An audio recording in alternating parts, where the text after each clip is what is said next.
So let's start. Just like with Flaminia's lecture before on the quantum equivalence principle, we're also going to switch gears now and actually see how we can apply this whole quantum reference frame formalism to actual situations, including space-time. So in the next 2 lectures, the plan is the following. In the first part, we're going to see how we can use quantum reference frames as a tool to make actual predictions for physical situations. We're going to look at a situation where the gravitational field is sourced by a massive object that is placed in a spatial superposition state. And then we're going to see how the strategy that we develop in this first point can actually be used as a general strategy using so-called extended symmetry principles. Then, in the second part, we're going to see how we use quantum reference frames for these superpositions of spacetimes that we've already heard a bit about before. Concretely, we're going to look at superpositions of semi-classical spacetimes. We're then going to see a sort of extension of the framework using symmetries and so-called counterparts. And then from this, we're going to build quantum coordinates for non-classical spacetimes. And then in the final part, we're going to look at some conceptual implications, so localization of events and indefinite causal order. Okay, so let's start with using quantum reference frames as a tool to make predictions. And here, I want to start with a very simple situation. I invite you to think of some gravitational source. Here I put cartoon Earth, but you can really think of anything that you know to source classical gravity. And now I can I can tell you that people in the lab are working really, really hard to produce macroscopic superpositions. So superpositions of masses or bodies that we know source a detectable gravitational field. So let's put this in a spatial superposition. And I'm going to ask you a very simple question. If I place some probe system, an atom, something very light that for all practical purposes you don't have to care about its gravitational field, how is that going to move or fall freely in the vicinity of this macroscopic superposition of a gravitational body? And this is a very simple question, and you would think that at this point in physics we would have some clear answer on how this should work. But in fact, there is no fully finished theory or approach to quantum gravity which can go into the limit of this regime and tell us what is actually happening. And here I want to distinguish between sort of 2 categories of approaches. On the one hand, we have top-down approaches. So these include any approach in which we want quantum theory and general relativity to arise from a larger theory of quantum gravity in the appropriate limits. And very well-known examples of such top-down approaches are string theory and loop quantum gravity, spin foam models, and so on. And I want to contrast this with the approach that we're taking here, and that is a bottom-up approach. The idea is that we take well-known and tested principles of theories, in particular of quantum theory, and whatever known theory of classical spacetime. You can do this in whatever regime you want. You can take general relativity, you can take QFT on curved spacetime, you can go into the Newtonian limit of gravity, and so on. And combining the principles that we know these theories are built on, we're going to combine them and try to push this as far as possible. So sort of the recipe for what we want to do is that we combine the symmetries of our known and tested physical theories that use a classical spacetime. We add the superposition principle of quantum theory, so the linearity. And this gives us something we call extended symmetry principles. And these encode symmetries under changes of quantum reference frames. And how this works, we will see more precisely. And what this leads to is that we can make concrete predictions for the applicable regimes of our assumptions without the need to rely on top-down approaches or perturbative methods. So let's see how this works in this first example that I presented to you. So if we have this situation of a sort of gravitational source in a spatial superposition, our goal is to describe the motion of some test particle in the presence of it. And we want to do so while remaining agnostic about the nature of the gravitational field. We don't want to assume that we know for sure that the gravitational field needs to be quantum, or that we know for sure in what way it would have to be quantized, or maybe that it's classical after all. Okay. And the way we do this is by using a quantum reference frame transformation, where we go from the situation that we have at hand, that we prepare in our lab, into a quantum reference frame in which the situation looks more simple, in which we can use our physical theories that we know in order to compute the problem. So in a classical theory, with a classical spacetime, we know that our dynamical laws are covariant under coordinate transformations.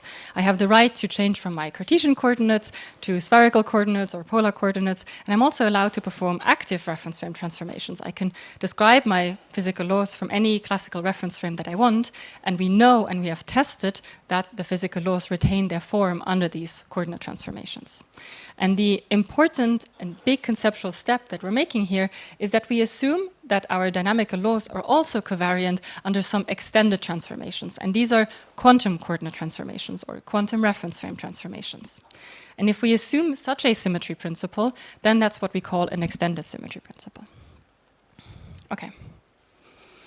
Good. So our strategy for solving this very concrete problem is that as a first step, we need to change into a frame or quantum frame in which the gravitational source becomes definite. We can describe it as being in some classical configuration, sourcing a classical gravitational field.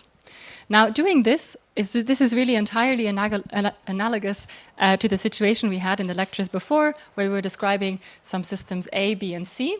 And maybe system A was in a superposition relative to system C, and we go into its reference frame, and now other systems are in superposition. So while it's the mass M that is in superposition here, and the system S is localized, in the other reference frame, we are going to place the mass M in one single position at the origin. And as a consequence, because the relative distance between the probe and the mass is going to stay the same in each branch of the superposition, the probe particle is now going to be in a superposition. And this is really precisely this quantum reference frame change operator that we had before. Now, in this frame, we are going to solve the problem at hand. We're going to compute the dynamics of the probe particle freely falling towards this gravitational source. And we can do this using a theory that describes quantum matter on some fixed classical spacetime. In fact, we can assume that our probe particle will fall on some geodesic towards the massive object. And not just that, it will also acquire a phase on each of its trajectories in superposition. And in fact, you can follow this reference right here to compute the quantum phase acquired on each of these trajectories. And I do want to point out that this is not relying on some assumption of some theory we haven't tested yet. These experiments have been done in the classical gravitational field of the Earth, and we do know how quantum particles in superposition fall or behave and what phases they acquire in the gravitational field. So this we know to be true. Then, once we have done these calculations, and we find that in that frame the probe falls in a superposition of geodesics, we can transform back to our original frame. Okay. Doing so, we will find that our probe will fall in a quantum superposition of geodesics towards the respective location of the gravitational source in superposition, acquiring a phase and thereby becoming entangled with the respective locations. Okay? So, all in all, we get the following diagram right here. On the left-hand side, in the upper left corner, we have the situation for which, in principle, we don't have a fully finished theory that would allow us to compute anything. Where we want to get to is the time evolution of this probe particle. So 1 to 4 would be our goal. But instead of assuming things about the gravitational field, about what quantum gravity might look like, we circumvent this. We circumvent this by applying a symmetry principle. This is an assumption. We have not tested whether this assumption actually holds true in nature. We have good reasons to believe it if we believe that the linearity of quantum theory extends to our classical symmetry transformations.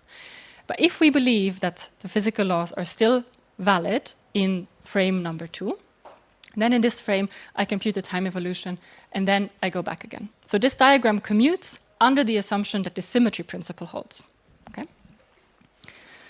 Now we can do this and instead of the probe particle we will put a clock right here. Okay? So this is now a clock that I hold fixed for the duration of this experiment. I don't allow it to freely fall. I just let it sit there. We again go into the frame number 2 where now we have just a let's say, classical gravitational field of the Earth, and now I have my quantum clock in a superposition of different positions. Now, we know from experiments that if I have a quantum clock, or some degree of freedom, which can be described by quantum theory and which evolves over time in a superposition of different heights in the classical gravitational field, we know that there will be different gravitational time dilation for the quantum clock. And so we computed this. We computed how much gravitational time dilation the clock experiences in each branch of this superposition. And then we transform back into the original frame. And we find that the clock will tick in a superposition of different rates, entangled with the position or the relative distance from the mass. Okay? We actually put some numbers to this, and we tried to put some sort of realistic near-future numbers. And we trust here our experimentalists in Vienna that these are somewhat attainable at some point. And what we found is that if they do manage in, let's say, next 20 years to superpose a mass of the order of the Planck mass, so that's 10 to the minus 8 kilograms, and they manage to do so for a relative displacement of 0.5 to the 10 to the minus 5 meters, then the gravitational, or the difference in time dilation that would be acquired for an experiment lasting for 1 second is 10 to the minus 32 seconds. Now, we currently don't have clocks that have resolution good enough to resolve that. But what I do want to point out here is that this is an effect that is universal, in the sense of gravitational time dilation, is a universal effect that doesn't depend on how I specifically implement this quantum clock, and it's a number that is far away from the Planck time. So this is something that tests for some quantum features of the gravitational field without being down there in this energy regime that we usually associate with quantum gravity energies, for instance. Okay, so we get these two frames here side by side. And importantly, while we didn't assume anything about the gravitational field being quantum, I do want to point out that here we find consistency with the gravitational field in superposition. In fact, we do have an approach to quantum gravity that holds true in low energies, and that is linearized quantum gravity. And if in linearized quantum gravity we perform this calculation right here, we also find that the quantum clock will tick in a superposition of rates getting entangled with the mass. So while we didn't assume anything quantum about the gravitational field, we get the same predictions as these low energy computations. And so in this sense, this is consistent with the gravitational field being in superposition. So now that we have concrete predictions, we should be able to compare with other approaches to this problem, right? So here I chose 3 different types of approaches to this problem. On the one hand, we have what we assumed here, this quantum general covariance principle or extended symmetry principles. In the middle, we are going to look at so-called collapse models. These are gravitational collapse models. So these models generally say that a massive superposition will not survive for very long, and it will decohere in a decoherence time that is inversely proportional to the mass. So basically, if I place planet Earth in superposition, this isn't going to be there for very long.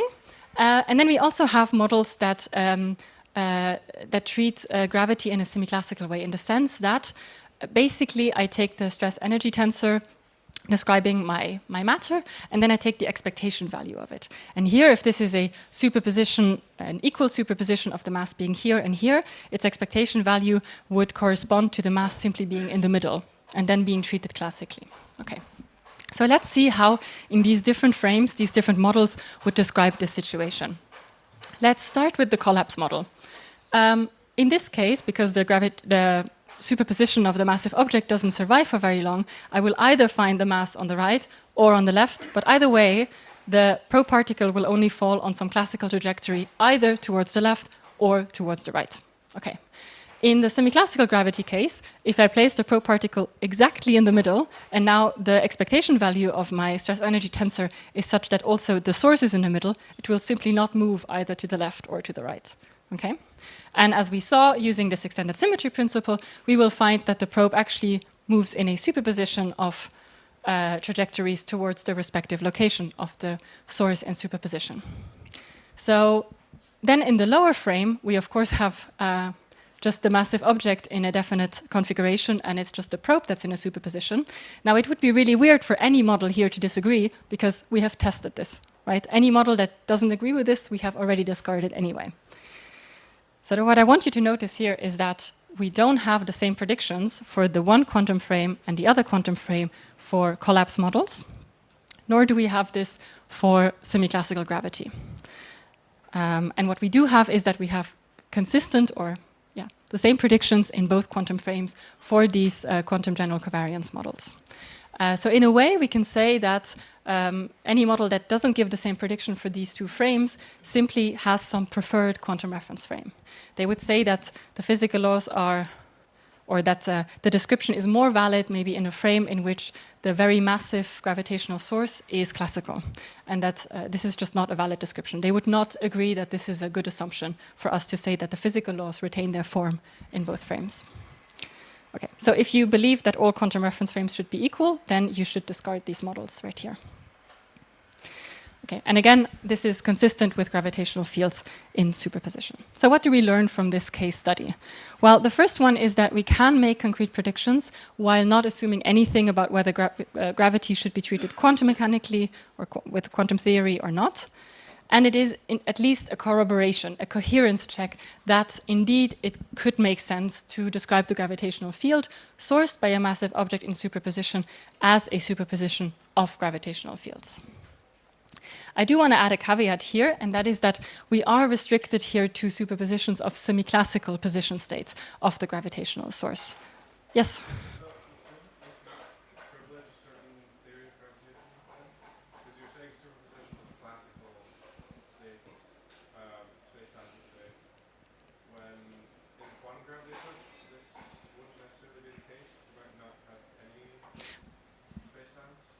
Right, you're asking if this makes us prefer one quantum gravity approach over another because we're looking at classical spacetimes in superposition.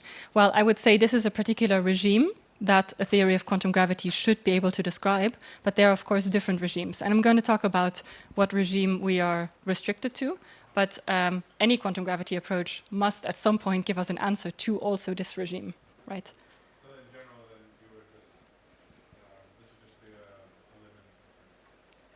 Yes, for now this is just an assumption, a restriction to which situations we can describe, yes. Yes? How would the predictions of the last model be different by like two different reference frames? What kind of deviation is it? Like what's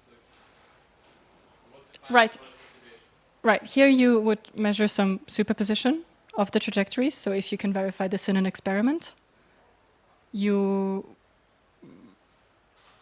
we have verified this in experiment, and then in the other frame, you would just get a classical trajectory.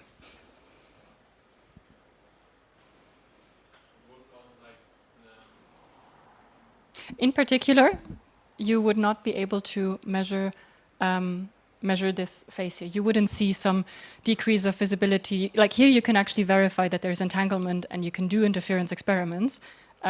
If we one day are able to do this experiment and we do find this, then the collapse models are going to be excluded because they predict that at least beyond a certain time, there will not be entanglement.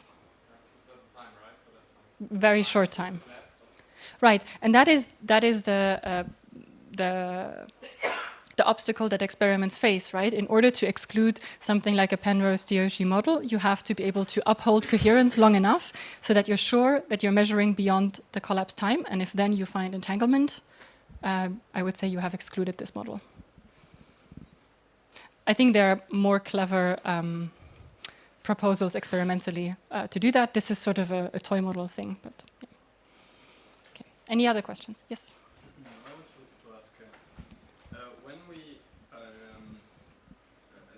We are worried about the fact that the mass source, the gravitational source, has a definite position and is no more in a superposition of position. But in general relativity, for example, it makes a difference if the gravitational source has or has not momentum, for example, also. And in that case, obviously, if it has definite position, at least quantum mechanically, the momentum is not defined. So my question is, how can we, because it looks like if we use the Newtonian gravity, which is okay, we will need only position and the mass. But Okay, so the question is, given that in general relativity, momentum also sources gravity, and we cannot just ignore the momentum of the source, how can we make sense of this if we use general relativity as our classical spacetime theory? And I should specify here that we are not working with position operator eigenstates to describe this mass, but we are working with some coherent state that is peaked around a classical position and a classical momentum, and it is sort of the coherent state is sort of narrow enough to be beyond the resolution of our measurement apparatus. And then for this limit, this holds true. Now, if we go beyond this, and I will discuss this regime a tiny bit, then we have to make sense of how momentum also sources gravity.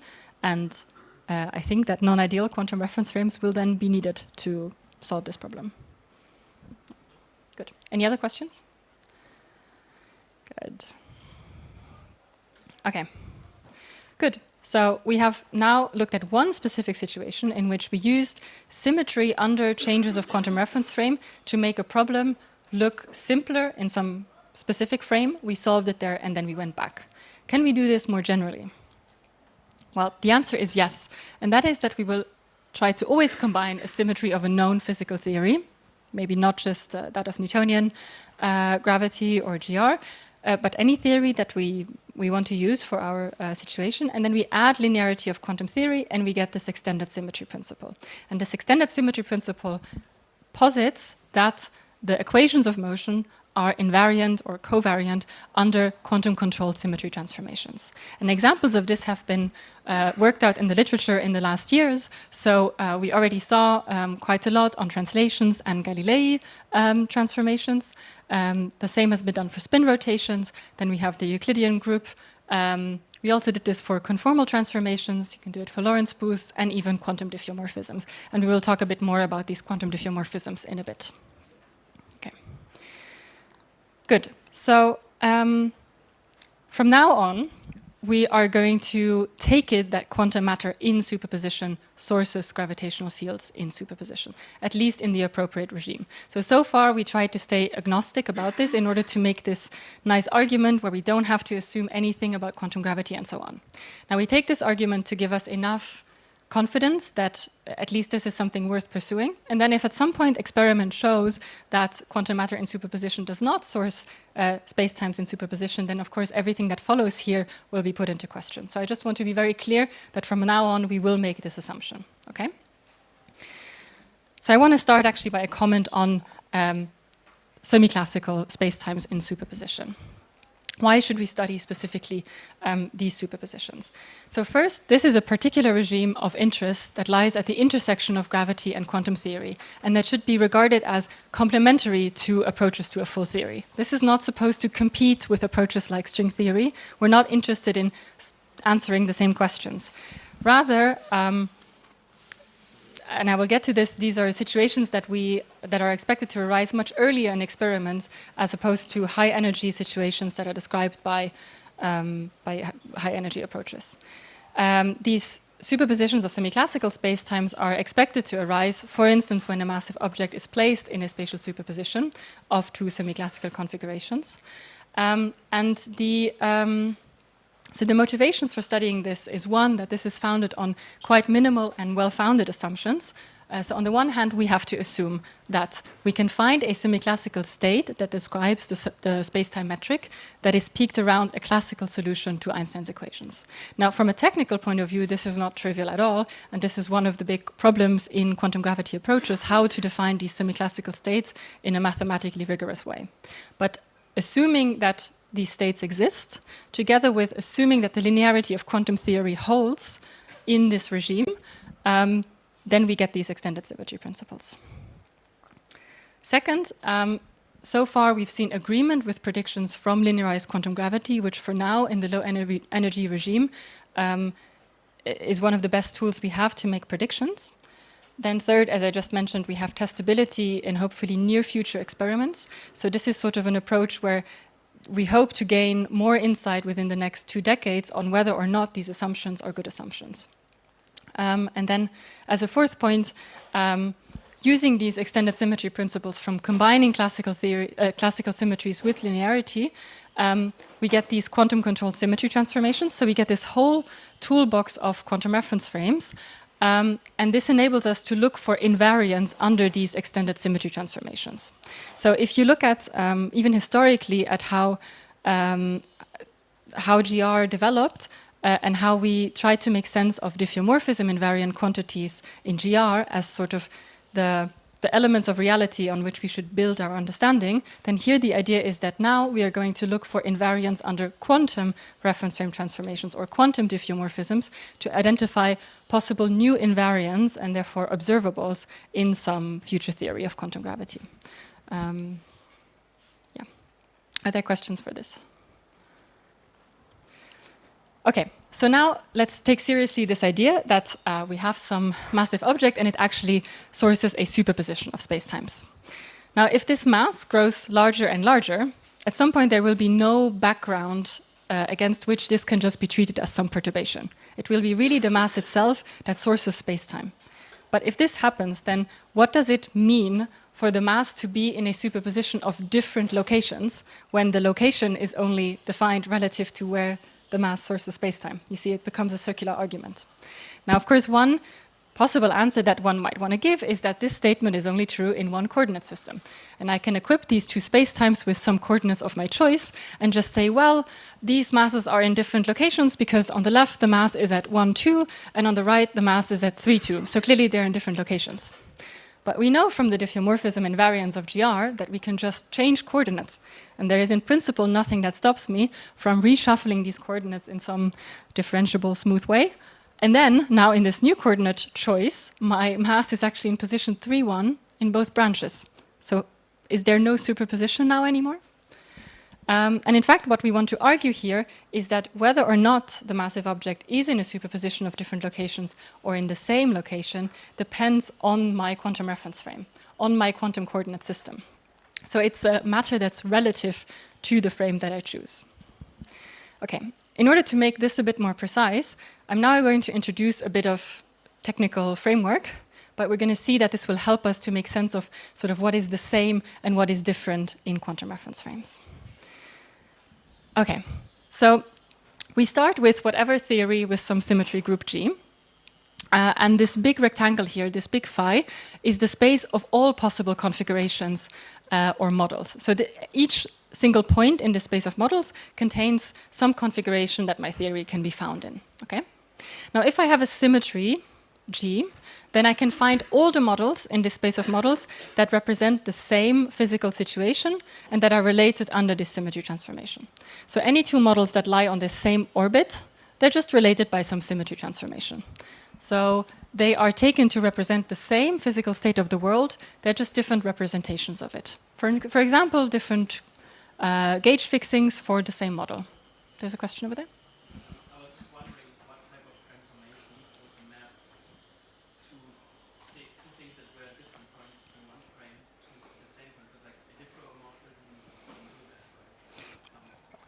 Okay, very good. So the question is, how can diffeomorphism map things that were different before to the same point after the diffeomorphism? And this is, of course, true. This is actually a very common question. A diffeomorphism is a one-to-one map. I wasn't describing a classical diffeomorphism. I was describing a quantum-controlled diffeomorphism. So on the one space-time, I have one classical diffeomorphism mapping in one way. And in the other branch of the superposition, I have another diffeomorphism mapping in a different way, such that the 2 points that were different before are going to be mapped to the same point. Okay, we're going to see this in a bit more detail. Okay, so this space of models is a very abstract idea. So let's make this a bit more concrete with an example. One example is that we take Newton's theory of a gravitating particle. So actually, we're back at our proparticle and this massive object that we had before. And the symmetry that we have here is invariance under translations. Okay, so two models that are related by some rigid translation have to live on the same orbit. So an example is I have my model phi, where I have my particle and then my Earth, and they are distance a away from each other. Now, there's nothing that keeps me from just rigidly translating this entire situation.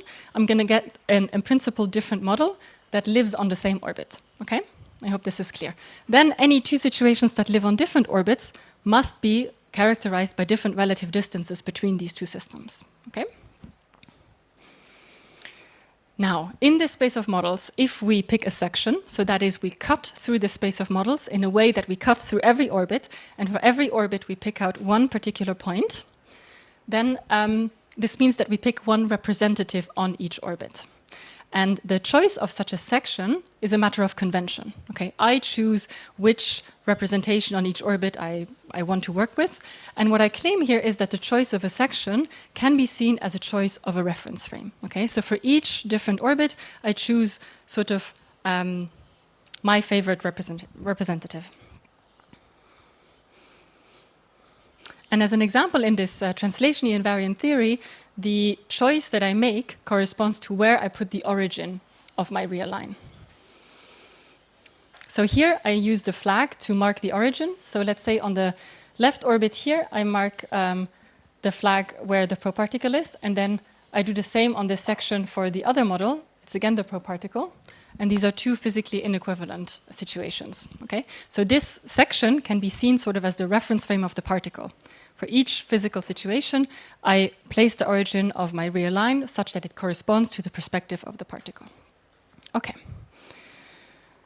So now we are going to look at a tool that allows us to now compare between different such choices, and that is the counterpart relation. And this actually goes back to a quite well-known philosopher in the philosophy of physics, which is David Lewis. And David Lewis had this idea of counterparts in order to make sense of whether two objects are the same or different. And he says that objects in different possible worlds are never identical. They are counterparts of each other. And in fact, objects are counterparts if they are similar in relevant aspects, and which aspects is up to us. So what this is saying in philosophy language is that it is down to a choice of which properties of systems matter in order to say that they're the same or different. As an example here, I usually give, in one possible world, Joe Biden became the president of the United States, and in another possible world, he just became a gardener. Now, I want to say that the two Joe Bidens are in some way the same Joe Biden, but clearly there are properties between the two that are not the same. So I choose that I will identify the two Joe Bidens because of them having the same upbringing, the same experiences up until the point where they made this important decision to go into politics and so on. So in order to say whether two objects are the same or different, whether two systems are in the same place or different places, depends on which properties I decide are important to say they're different or the same. Now this is a very sort of philosophical stance on this, but we can make this precise in our space of models. In fact, the choice of a section determines how we are going to compare different possible configurations. In fact, here I have two models phi and phi dash. They live on different orbits, and I chose one section in this space of models. And now I'm going to try to say whether phi is the same or different than phi dash. But if we don't compare relative to the same reference, we don't know if they're the same or different. So what we're going to do here is, first we're going to apply a symmetry transformation to the first model, which is going to take the model down to our section. We do this by the appropriate group element. Now we are sort of in the same reference frame. We can now compare whether one particle is in the same or in a different position than the other. We go to the other orbit, and then we go back up again with the appropriate model. So this counterpart relation is just a map which depends on the choice of section, and it takes two models that we want to compare, and it extracts the two group elements that go up to the model right here and go up to the model right here. And this counterpart relation now allows us to state whether two configurations are the same or different. Now, why would this matter in an actual physical theory? Let's say that we have some gauge theory, and you can make whatever gauge fixing you want. You can choose whatever gauge you want to describe these models in. If I now hand you two models, and you look at them and they're different, like let's say two solutions, and they're different, then a priori you don't know yet if they describe the same or different physical situations. If they are just two solutions that are expressed in different gauge choices, they will look different even though they represent the same physical situation. So what you have to do is you first have to express both models in the same section, in the same gauge fixing, and once you have done that, you will be able to tell whether they're the same or different. Okay, again, for the translation group, a choice of quantum reference frame corresponding to a choice of section can be seen as us either choosing the particle as our section, and we're going to compare everything relative to the particle. So here the mass is in a different position relative to the particle, or we choose the section that corresponds to the gravitational source. And then we're going to compare the position of the particle relative to the gravitational source. Yes? So by the different ones, we like left theory and No. Okay. A model here is, let's say your theory is general relativity. Then a model is going to contain the manifold, the metric field, any matter fields in a particular configuration. Or in Newtonian theory, as we had the example just now, it will contain all of your systems in a particular configuration. Okay, and whether the systems are here or here, they're in principle different models.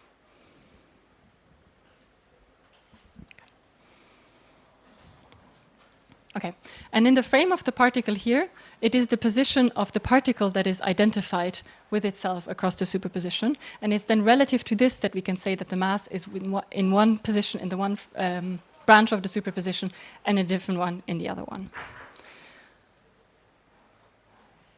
Okay, so here we have this section that now corresponds to the particle. And the state that we are going to assign to this situation here, where we now take the one model in the one branch of the superposition and the other model in the other branch of the superposition. So in total, our situation corresponds to this one right here.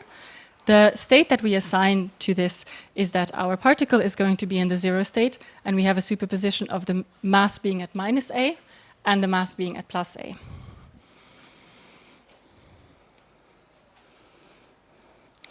Now, if we want to change into the quantum reference frame of the massive object, what we will want to end up in is a frame in which the mass is going to be identified. It's going to be in the same position in both branches.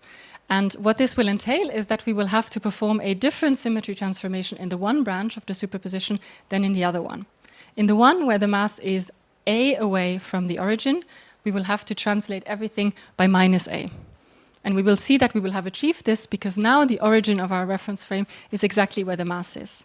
Now in the other branch, we will have to perform a different translation, namely translating everything by plus A. And again, our mass will end up in the origin of that reference frame, and the particle will be on the right. And then, as a second step, we will have to... so now if we check the counterpart relation, it will just be the identity.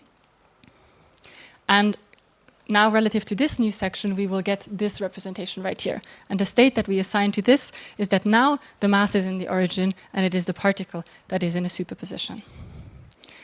So, what do we learn from this sort of abstract formalism where we talk about symmetries and sections and identification? Well, it's how we identify position across the branches of the superposition is what changes with the quantum reference frame. So in the frame of the particle, we identify the position of where the particle is across both branches of the superposition, and it's the mass that was in different positions in that frame. In the other quantum reference frame, it was the position of the mass that was identified across the superposition, and it was therefore the particle that was delocalized. And this can be seen as an explanation for why superposition is a reference frame dependent feature. So which system is in a superposition and which system is localized or in a classical state, that changes with a quantum reference frame change. Okay. Good, so if we now want to apply this to GR, and this goes back to the question of what a model is, now our models will actually contain a bit more concrete stuff, because now we have a very concrete theory. We will work with some manifold, our metric field tensor, and matter fields of our choice. And here, the space of models is now the set of kinematically possible models. And in fact, the symmetry group that we're working with are just all diffeomorphisms on this manifold. So let's take these two models right here in superposition, and I think this is a picture that we're going to work with from now on, and that is a bit more intuitive. So we have these two situations here in a quantum superposition. We have two copies of the same manifold that we call M1 and M2, and then we have two configurations of our metric field, G1 in the first branch and G2 in the other branch. So the metric field here is quantum in the sense that it's in a quantum superposition of different semi-classical configuration. The same thing is true for our matter fields. The matter fields can be in some configuration that you calculate in the first branch and in some other configuration in the second branch. But they're always sort of semi-classical configurations. Okay. Good. So if now, again, we want to find some quantum reference frames relative to which we can describe our matter content, our fields, and so on, we will have to, again, find some systems within our description that can act as these quantum reference frames. And what we will do is that within the content of our model, we will find 4 scalar fields. I call them here chi A1 in the first branch, and some other configuration chi A2 in the second branch, and they will act as our reference fields. Okay? So the way this works is the following. I have a situation where I have a superposition of possibly different spacetimes, and all of my matter content can also be in a superposition. How do I now make sense of saying that this point right here is identified with another point in the other spacetime, when in principle I have diffeomorphism symmetry on both spacetimes? Well, what we do is that we use the coincidences of fields to identify points across the spacetimes in superposition. So I can take now any point in the upper spacetime, in the one branch of the superposition, the point P, and I can look at what values my reference fields take at this point P. So there are 4 fields. I will just read them out, and I will map them into R4. They're going to be mapped to some point here in the space of values. Then I look for whatever point in the other spacetime Q where the fields chi2 take on the same tuple of values. So I have the same tuple of 4 values right here where Q is mapped to.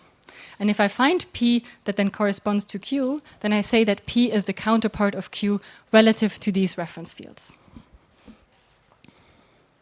So the map that I define then is a map that reads chi2 inverse chi1. So it really takes chi1 and then chi2 inverse. So it maps us from one manifold to the other manifold across the superposition. Okay? So this map tells me which point in the one branch corresponds to which point in the other branch. And this comparison or this identification of these points depends on my choice of reference fields, because it's literally the reference fields and where they take what values that tells me which 2 points are identified. Okay. There are some caveats here now. This is not going to work for all fields that I just find in my situation at hand. In fact, if the 4 scalar fields define this bijective map from the manifold to R4, then I can take these field values, and this just removes all of my redundancy from the diffeomorphism invariance. However, I will not always find these bijective maps. So you can, for instance, have fields that are very homogeneous across some space-time region. In that case, this map will not be unique. So either you have to assume that your fields are inhomogeneous enough, or maybe you have some extra symmetries, then you will have to restrict to a sufficiently small region of your manifold in order for this map to be well defined. Okay. Now I have an example here for this comparison map, which helped me a lot to understand better what is going on with this point coincidences, because I assume that not everyone will have a lot of intuition for GR. So let's actually take a toy example to understand this a bit better, and let's not talk about any gravity for a moment. I just take 2 models of the world, let's say 2 models of this room in a superposition of different states. So there's one copy of you where you are in your current states, and then there's another copy of you where you're in slightly different states, and maybe the physical fields in this room are in slightly different configurations. So here in particular, I have these color configurations that have a different sort of state in the first branch of the superposition and another one in the other one. And now what I can do in order to find counterparts across these 2 models is I can pick some point P in the first copy, and I actually did read out the RGB values of this point in the first manifold. So I get 3 actual values of my fields. My fields here are the red field, the green field, and the blue field. I read them out. They are actual physical values. And then I look for the other point Q in the other copy of the manifold. I look for the point that has the same value, again, this point here, which has 193, 140, and 143. And then relative to these color fields, these are actually the same points. Okay? Now, what physical meaning does it have for these points to be the same if it's not for the color values? Another thing that I could have done is I could have checked 3 other physical values at this point. For example, what temperature can I measure at this point? What pressure? What's the luminosity? And then I can find a possibly different point that I'm going to identify with. I'm going to find some other point on this manifold where I'm going to find these values. And they're going to be identified now relative to those physical fields. So what I'm trying to say here is that it depends on your choice of which fields are relevant, relative to which fields you're going to compare points, and you're going to get different identifications of points. You're going to get different statements on which points are the same and which points are different across the superposition. Okay. Are there questions here for now? Yes?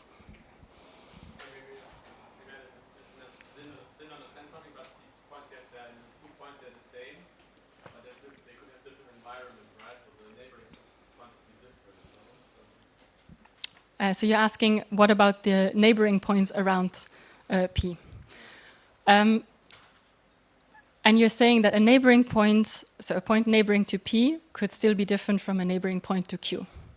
So do I understand that you're asking what happens to the identification of a sort of patch around the point?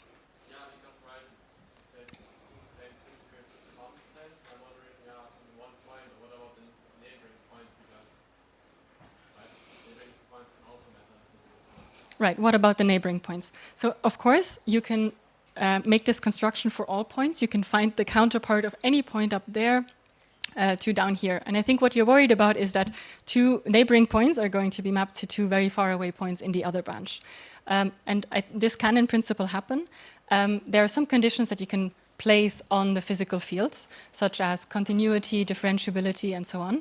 So I think if you have an actual physical situation where things are more or less smooth, then the same patch is approximately going to be mapped to the same patch here. But it can, in principle, happen that this closeness relation is not respected across the superposition. Yes? Are you bothered by the non-uniqueness of the identification? No, the question is, am I bothered by the non-uniqueness of the identification? No, I think it's actually interesting physical situations in which this identification will not be unique. I think it's actually only highly artificial situations where you would have a perfect one-to-one mapping between the 2 copies of the manifold. This is again related to the non-ideal frames. So maybe an example of what could happen is that I have one point up here, but I have several points down here, which all contain the same physical content or the same physical values that these reference fields take on. Then what does this mean? It means that if you only have access to those reference fields, then it's not that it's not unique. You will identify all of these points down here with the same point. So, for example, let's say that there is some periodicity, and every so many, like you will identify every so many points with each other, then from the perspective of that set of reference fields, the space actually looks like it is periodic, right? We can actually, I think, get some interesting topological properties if you allow for non-unique identification. Yes?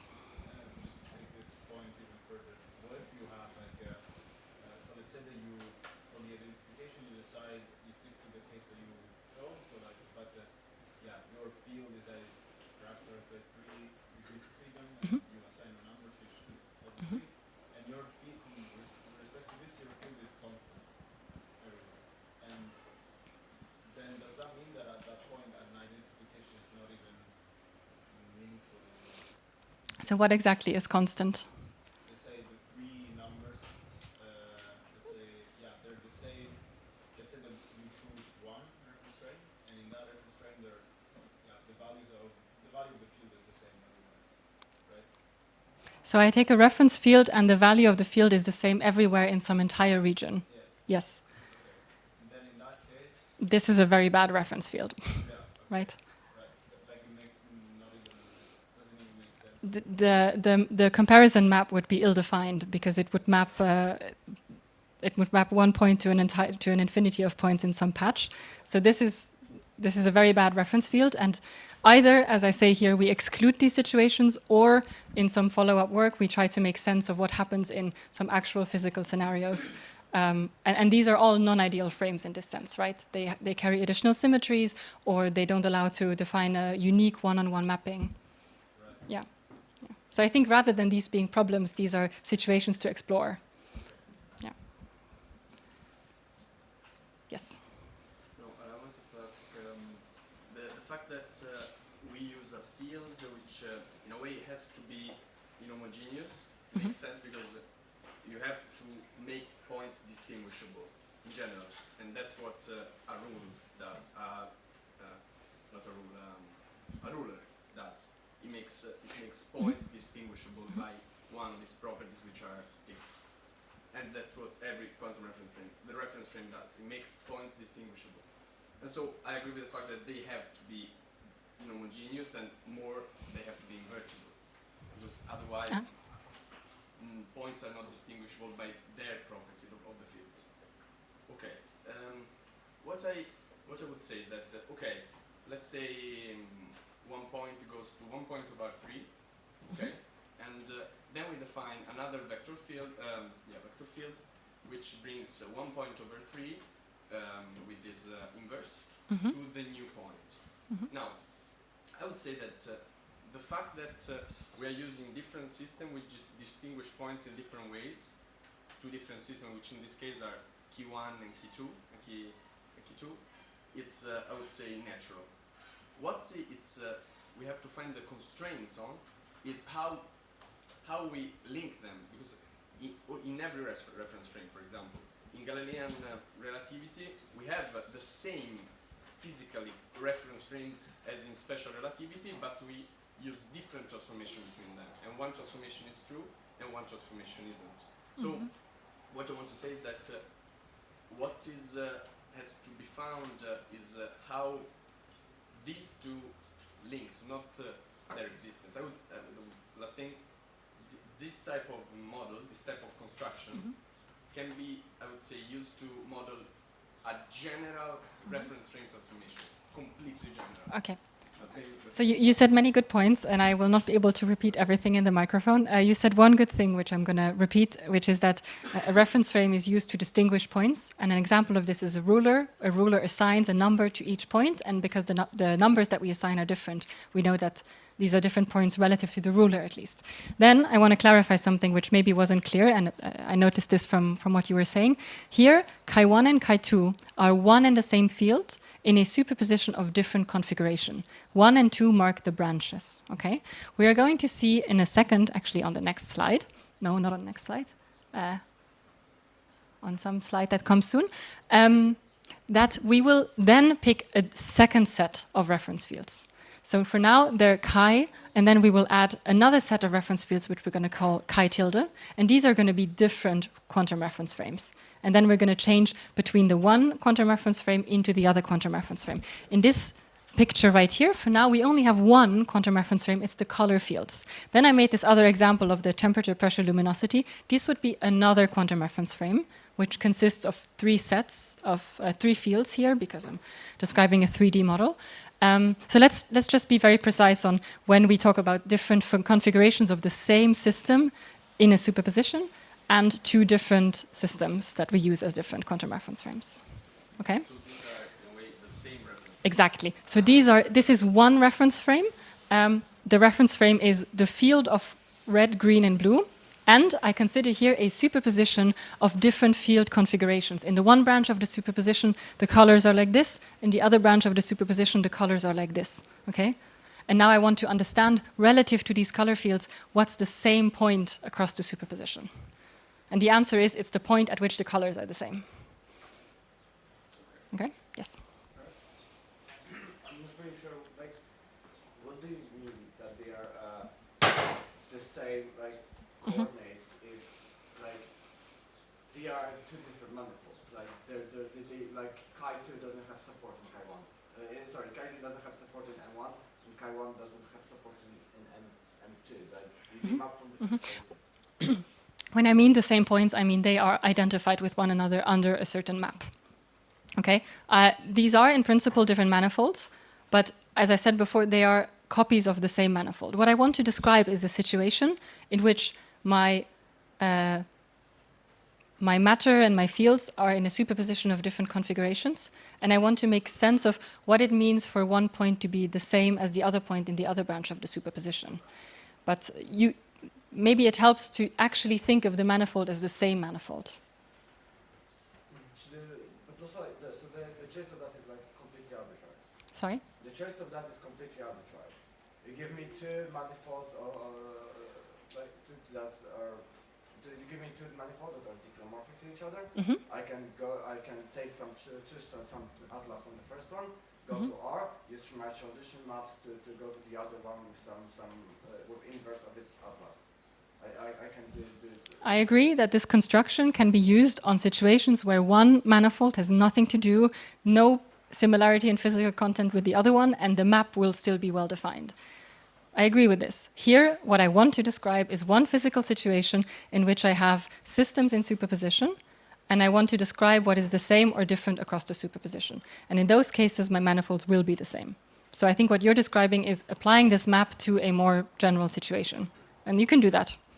And in this case, the points will be identified with one another purely because the fields map to the same values, but then there's no other physical reason to say that they're the same. Yeah, that's kind of what I was saying, but also I was a bit confused because since, like, from like a pure mathematical differential geometry perspective, this is so arbitrary, I don't have any intuition on how I would build that I would do this your construction in a way that like makes physical sense. Okay, so you're saying this is a very arbitrary construction and you don't see how to make physical sense of it? How do you cherry pick one? Right, because chi1 and chi2 are not independent of each other. They are one and the same system in different states. So to come back to the example that I made with this room here, if I take two copies of this room in a superposition, I can measure one and the same field, namely the temperature field, which is the field of all the temperature values in this room. And if this room is placed by God in a superposition of different configurations, where maybe the temperature gradients and so on vary, then the one and the same field, the temperature field, will be in a superposition of different configurations, and I can look for the one point in this room where it's 25.8 degrees, and I will find all the other points in the other copy of the room where it's also this number, where it's also 25.8 degrees. So why does it make sense physically to say that these are the same points? Because I'm not comparing temperature here with pressure in the other room. I'm comparing the same physical system, the field of temperature values, in one copy of the in one branch of the superposition with the other. Okay. It's kind of like if you have these manifolds, you basically just like Cartesian and Cartesian, or like spherical and spherical coordinates. Right. They're not. The same. Like they map from different spaces, but they are like the same, like numerically or like functionally. I think I agree with you. Yeah. Okay, Yeah. Cool. Thanks. Okay. Yes. Maybe you said before, but if you have different possibilities, is it dealt with in the model?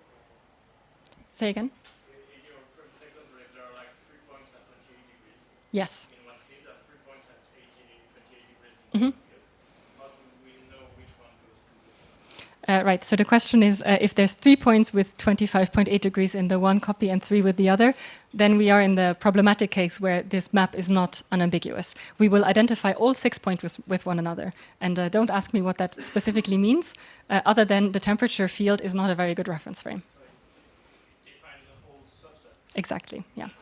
Yeah. Yeah. Yes. Maybe after the next question, we can go for the coffee break and restart it. Yeah. Great. Could you not also introduce like a fifth scalar field to try to differentiate these three points? Very good question. So the question is, can't we introduce another field, a fifth field, to differentiate even better? And I fully agree. I think if you want to be a very good user of this construction, then you should maybe use as many fields as possible to have as much discrimination of different points as possible. The reason we chose 4 here is that we assume that to be the dimension of space-time.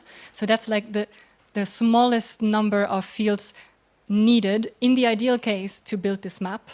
Of course, if in your laboratory you have access to 10 different degrees of freedom or 10 different measurements, this is going to give you a much better way of telling apart.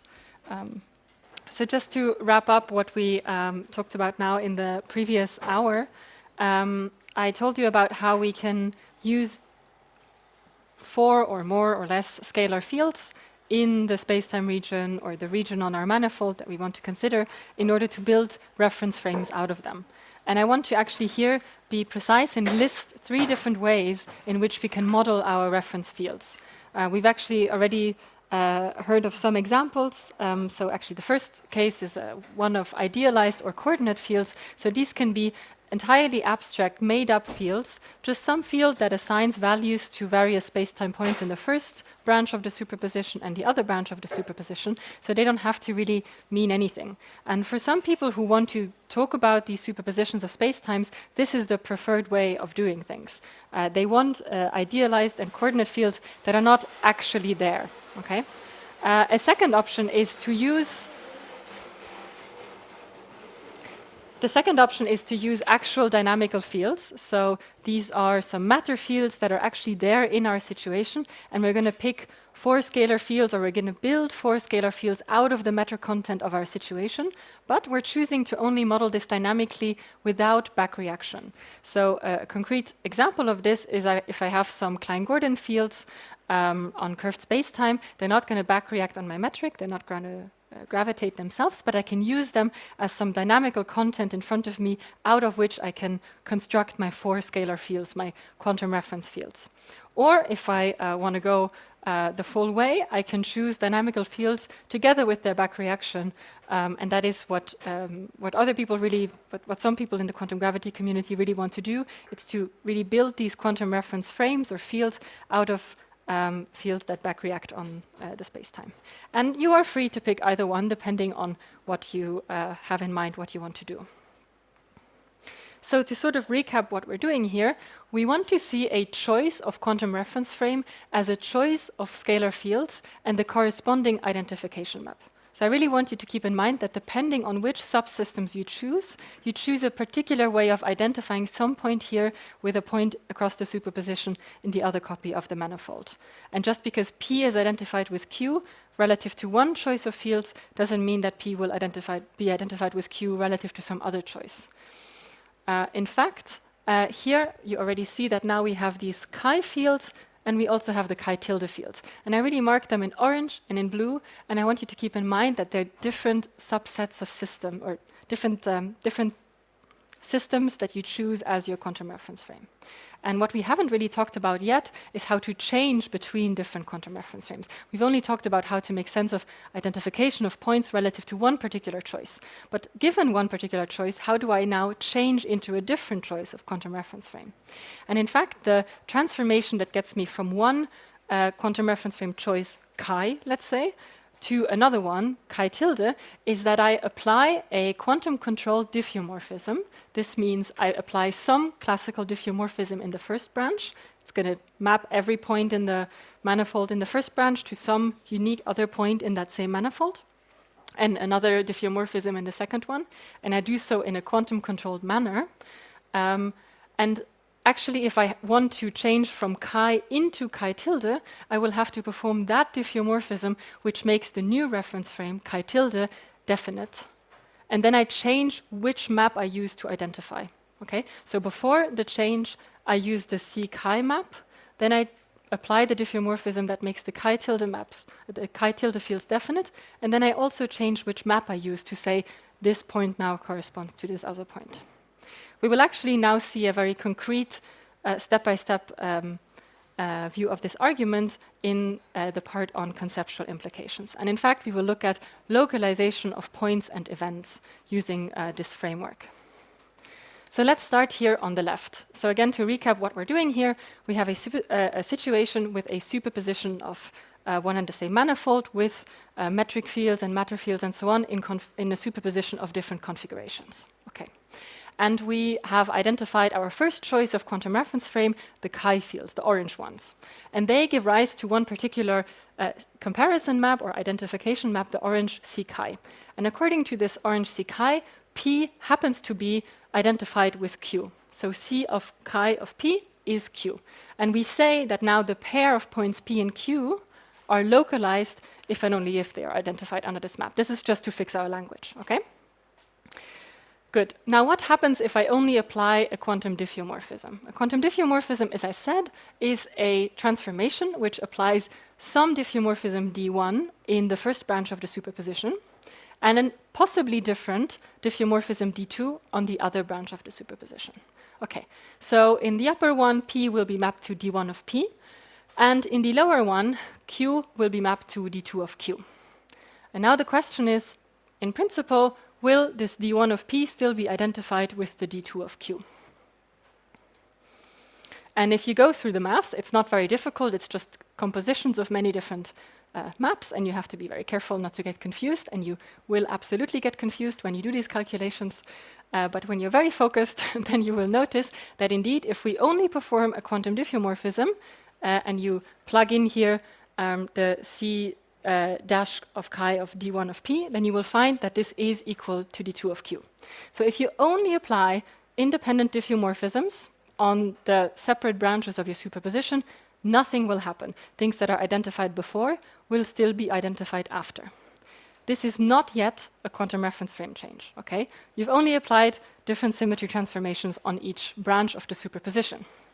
So again here, D1 of P and D2 of Q remain localized under this C chi dash map, because we're still identifying relative to the same systems as before, still the orange fields.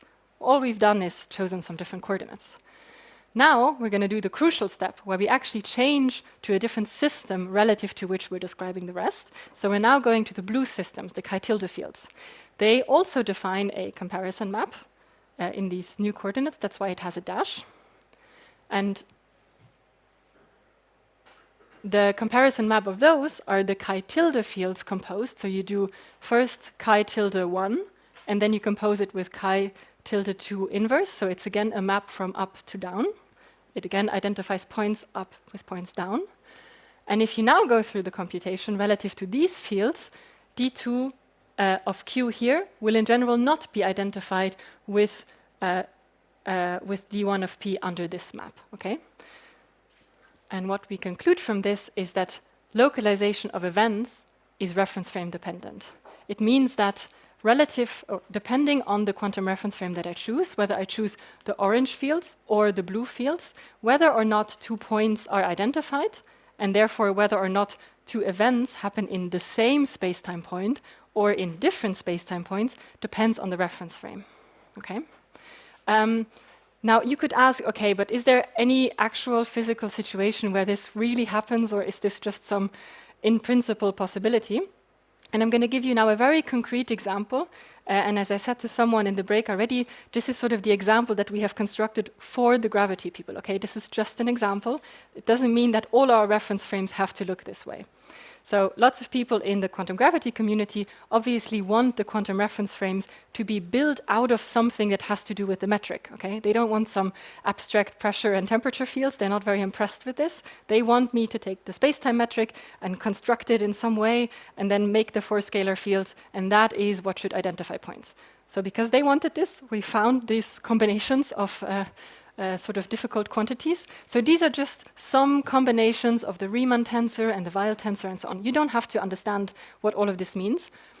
This is all to say that I can construct a situation in which I have the superposition of manifolds, and I have the orange or the red fields and the blue fields. They're different sort of combinations of physical quantities.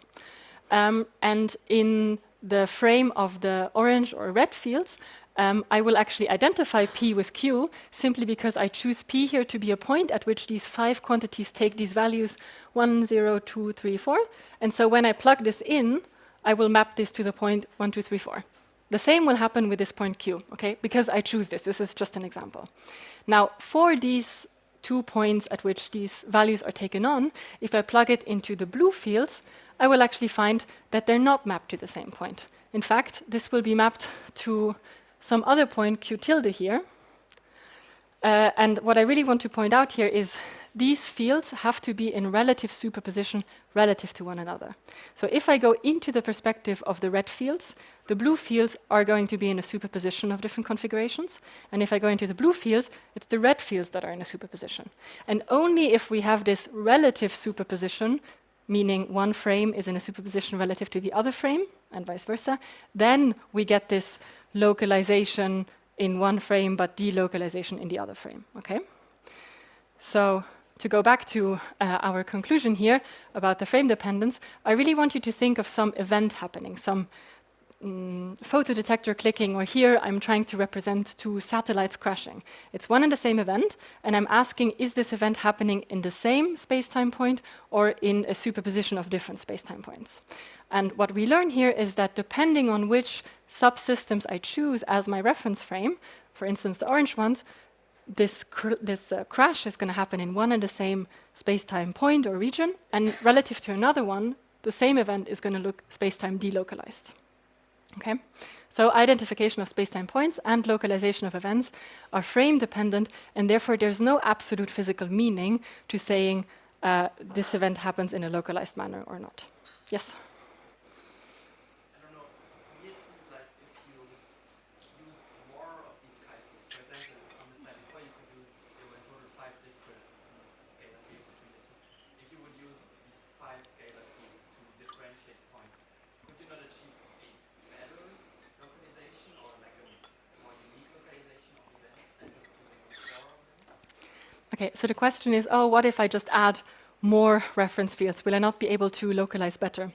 I think we have to be very careful here that the reason we said P and Q are different points relative to the blue one is not that I had some non-ideality. I didn't have a symmetry here. These can be ideal frames.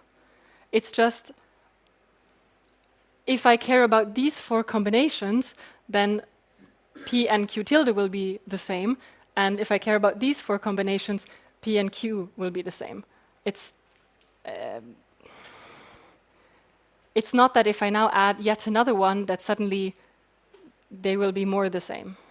Actually, when I talk here about delocalization of events, I don't mean that that the comparison map fails. All I'm saying is that this event happens in a superposition of different locations. So if we forget about space for a moment and we just think about time, okay, because this is a lot easier, I'm saying that relative to one quantum clock, the click can happen at one particular point in time, whereas for another detector or another quantum clock whose time is in a quantum superposition relative to the first clock, this event can be in a coherent superposition of happening at one time and another time. Okay, and then when I measure, I actually can find that it's a coherent superposition. And I'm saying this superposition is frame dependent. Yes? What about, but the events must have an order, right? I could not have wished for a better transition to indefinite causal order. No, but you have a serious question, tell me. Space is relative, right? So, what we learn, right? Space is relative, and isn't this already like GR, right? The list of GR, that space is relative? Okay, are you implying that it's super obvious that this is of course relative? Because then I would want you to reply to a lot of our referees who think that this is absolutely unthinkable. Space-time is relative, but now we're not talking about classical space-time. This is not GR. This is not covered by any classical gravity theory. And actually, it's a huge assumption that we can indeed describe this as a coherent superposition of semi-classical space-times. There's no consensus on whether this is actually a good regime to describe or not. And we're really comparing across a superposition here, right? We're not doing just GR on one copy.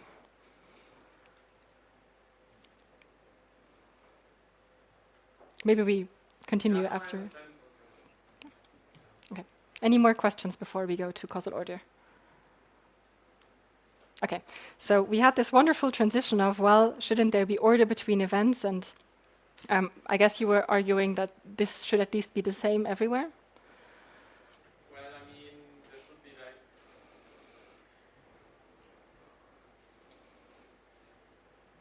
Okay, that's a good question, what order now means, right? Causality, right? There must be... Okay, that's actually a good question. Okay. So speaking of this question, back in 2005, 2006, Lucien Hardy had an incredibly revolutionary idea that really marked the field and sort of started this direction that then it's basically going on until today.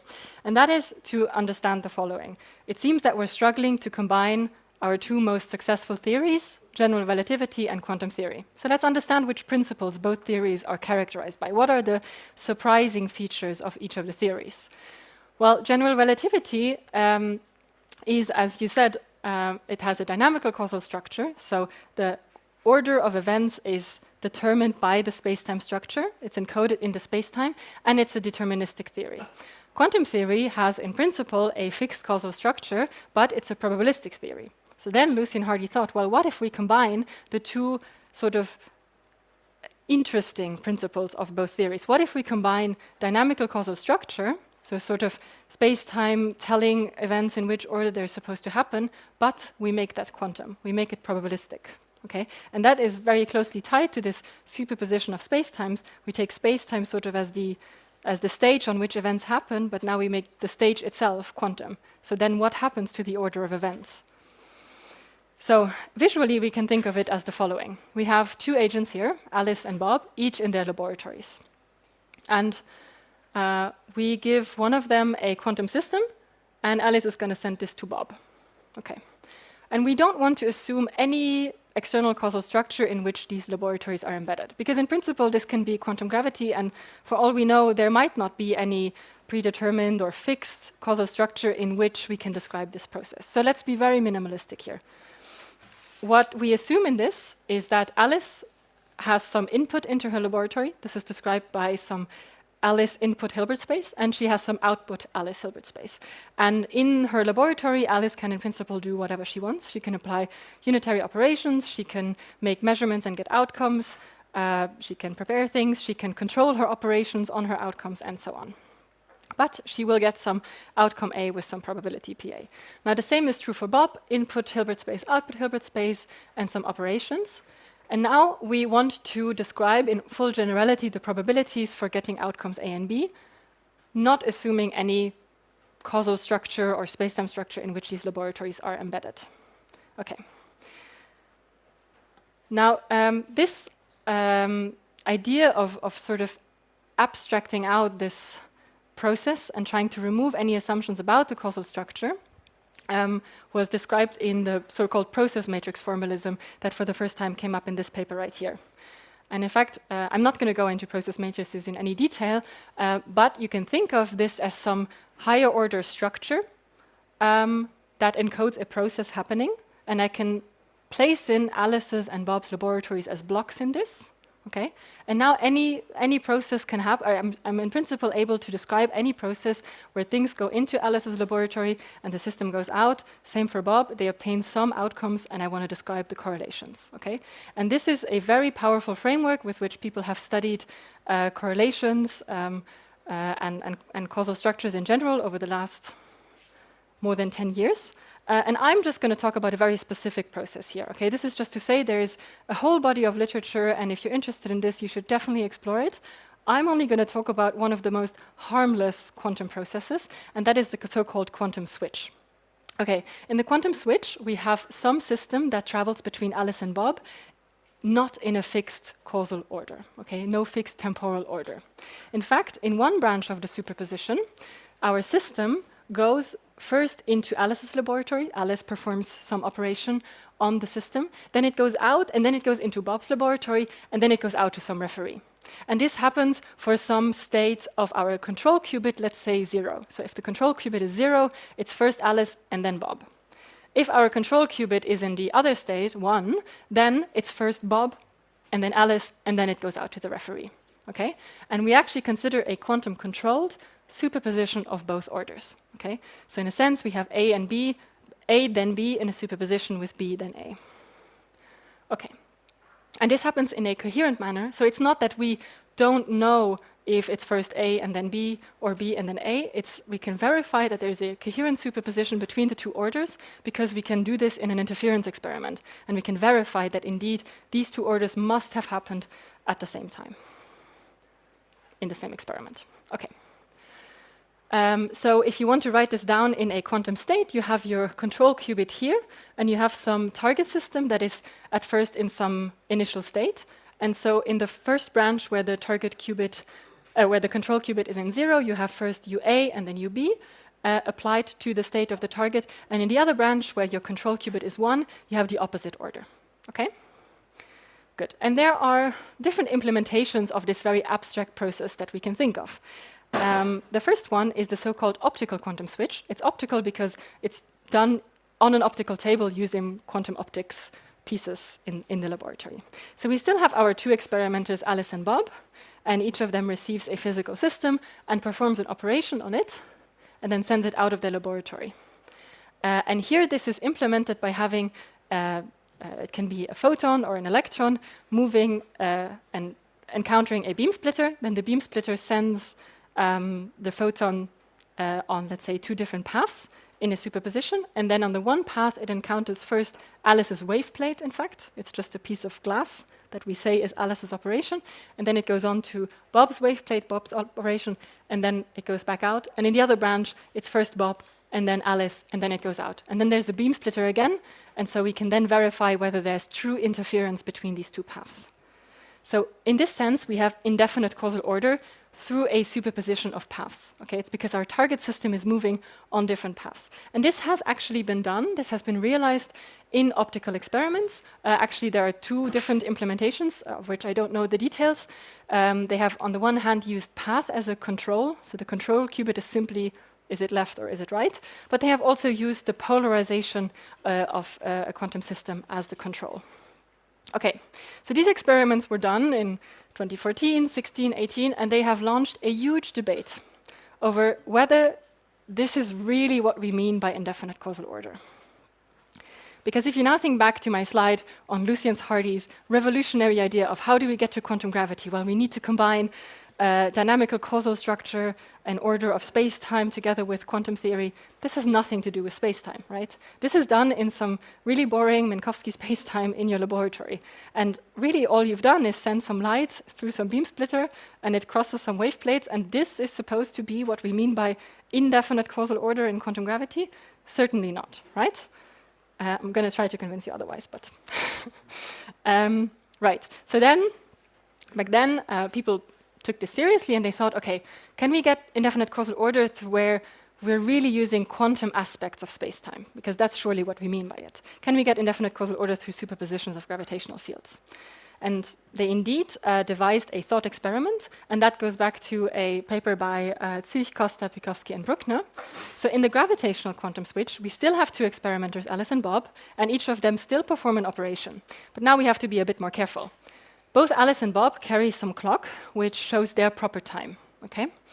And they are instructed that the target system will enter their laboratory at a very particular proper time of their clock, let's say 3 p.m., and at 3 p.m. they're supposed to apply the operation, UI.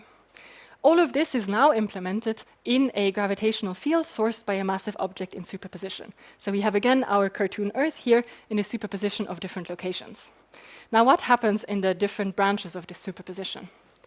Now if the massive object is only on the right, then Bob is closer to the source, so Bob will experience stronger time dilation than Alice. So Bob's clock will tick more slowly. You see here these dots mark the different ticks of their clocks to show that Bob's clock ticks more slowly. So then if both got the instruction, when your clock shows time 3 p.m., this event happens earlier for Alice relative to some faraway coordinate time than for Bob. Okay, so this means Alice performs her operation first, and then Bob performs his operation. In the other branch, I think it's clear, it's going to be the precise opposite. Alice is going to apply her operation later. So now, if I superpose these 2 branches in a quantum-controlled manner, and I send my target system in a very cleverly manufactured way, such that it's in the right place at the right time, then I have, in principle, indefinite causal order implemented because of a superposition of gravitational fields. Okay? So now clearly it's the quantum nature of space-time that is responsible for there being indefinite causal order between event A and event B. Okay, so as I told you, there is a still ongoing debate as to whether the quantum switch has been realized in experiment or whether it has only been simulated. So the camp that says it's not been realized says this is a simulation of what we mean by the quantum switch, but it's not the real quantum switch.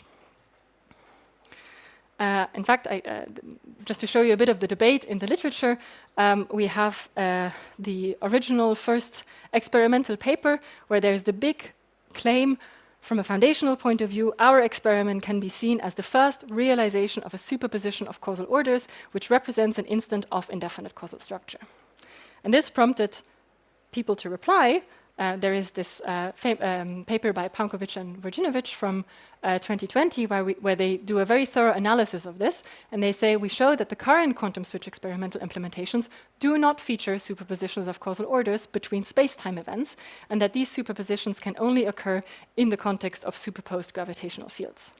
And then there was a very lengthy paper by Ognan Oreshkov where he concluded with saying, however, the interpretation of such experiments has remained controversial. And this was in 2019, and it's kind of still true today.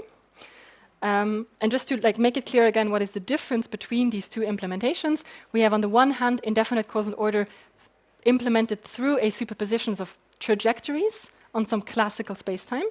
And here we have indefinite causal order through a superposition of gravitational fields, where in principle our trajectories are not specified. So maybe you can already see the quantum reference frame people felt like there was maybe something to do because there's a superposition of gravitational fields, but what if we make it definite and then the systems are in superposition? Surely we must be able to add something to this debate. And we did do this. Before we go there, though, it's important to understand that over a lot of rounds of discussion, it was clear that at the core of this debate, there is the question of how many events are there. Because the quantum switch, in its very abstract process matrix form, you saw that there was only one Alice and only one Bob. And this is very important because people also are interested in this indefinite causal order because they think there's computational advantage. There's a quantum speed up to be gained from these sort of exotic causal processes. If you see here in this diagram, let's for a moment believe that the optical switch is just a simulation, then Alice would apply her operation twice, and Bob would apply his operation twice. So then there's nothing special going on here. If this switch, however, is one where Alice really applies her operation once and Bob applies his operation once, then we sort of need fewer queries to their operation. And if we believe that querying a quantum operation is expensive, then we get a speed up or a quantum advantage from using fewer queries to these quantum resources, okay? So this is just to give you background why people are so obsessed with whether this is one, like Alice is acting once or if Alice is acting twice, okay? So that's for the complexity debate, but this question is also important to understand whether this is real indefinite causal order or not. And the idea is that the spatiotemporalists who think of an event just being a space-time point, they say, well, clearly there are 4 instances at which something is happening. There are 4 points in my space-time diagram. There are 4 events, and so this is only a simulation. It's not that it's one event and another event, and they're happening in a true superposition of orders. Then there's the operationalists, who think of an event as actually an operation being applied. And in that sense, there are only 2 events here. Now, what do we learn from this whole quantum reference frame discussion that we've just had for the last hour and a half? Well, it's that a quantum reference frame change can change whether an event happens in a single space-time point, or in 2 space-time points, or even in 4 space-time points, because the localization of an event in space-time changes with the choice of quantum reference frame. And in fact, we made this argument very concrete. We took the quantum switch as a process very abstractly, and we tried to represent it here as a process on a superposition. So just because now here you have manifolds, this doesn't have to happen in a superposition of spacetimes. I'm just representing the 2 possibilities in superposition, okay? So here on the left, actually, I'm assuming a fixed spacetime. This is your laboratory, and this process here is happening in a superposition. So you can think of the orange path here as Alice's wave plate, her world line. Then I have Bob's world line, and my target system is crossing Alice once, and then it's crossing Bob once. So the only thing that matters is that up here, if the target goes like this, there's first Alice, and then there's Bob. And down here, there's first Bob, and then there's Alice. Okay? So this is basically the quantum switch in the laboratory. This is the wave plate implementation. Okay, so clearly we have 4 different space-time points because Alice's, or the photon hits Alice's wave plate in a superposition of different times. So these points are not identified. The photon hits Bob's wave plate at different times, so they're also not identified, and I have 4 different points in a fixed space-time. Now, however, we can show that using a quantum diffeomorphism and a quantum reference frame change, I can find a new set of reference fields and a new identification map, which with no problem will say, no, the space-time point at which the photon hits Bob's wave plate is identified at the same time, and the one of Alice is identified at the same time. Okay, this is in principle possible, and this will happen relative to some quantum clock that is in a superposition of different times relative to the laboratory clock. But in principle, I have only 2 different space-time points here.